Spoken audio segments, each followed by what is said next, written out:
আমার মা বোনদেরকে স্পষ্ট জানিয়ে দিলাম, যদি আপনার পাশের বাসায় যিনি থাকে উনি যদি আপনার মুখের ভাষায় কষ্ট পায়, আঘাত পায়, অনেক সময় দেখা যায় যে দুইটা আমের জন্য চিল্লাচিল্লি শুরু, একটা সুপারির জন্য মারামারি শুরু, মুখের মারামারি, নারিকেল গাছের একটা ডগার জন্য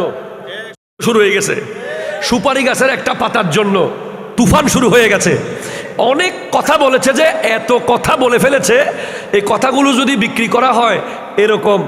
কয়েক কোটি সুপারি গাছের পাতা পাওয়া যাবে, এত কথা বলে ফেলেছে। কিন্তু এমন সেন্টেন্স ভিতর থেকে বের হয়ে গেছে হঠাৎ, এগুলো আমি চিটাঙ্গি ভাষায় বলতেছি না, অনেক মিডিয়া আছে এখানে, নাহলে বলতাম তোর বাপের জীবন শরীর গাছ ফুল ন দেখে না,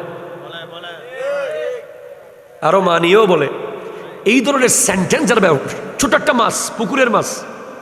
আরে কত মাছ মানুষের নষ্ট হয়ে যায় বাজারে, কত টনের মাছ মানুষ ফেলে দেয়, পুকুরে একটা দুইটা মাছ নিয়ে কি তুফান ঝগড়া চলতেছে। আবার অনেক সময় দেখা যায় গোড়া মাছ ন অর্ধক ফরুর বাঘ অর্ধক নো আছে না, মাছ ফাইতে তো উগ্গ, এখন এবার মাঝখান দিয়ে হাড়ম পড়েন, হল্লা লইব না লেস লইব, ইয়েন লইলে শুরু হয়ে এটা এখন মরদ এবার আগে বিদ্যুৎ তোর আওয়াজ শুরু হয়ে গিয়ে, কথা জোরে বলেন না ঠিক কিনা, তখন পাকঘরের ডেকসি সব নড়া শুরু করে দিছে ভয়ে। এই আওয়াজ,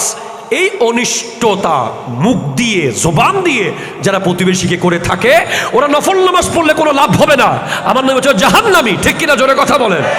জাহান্নামী।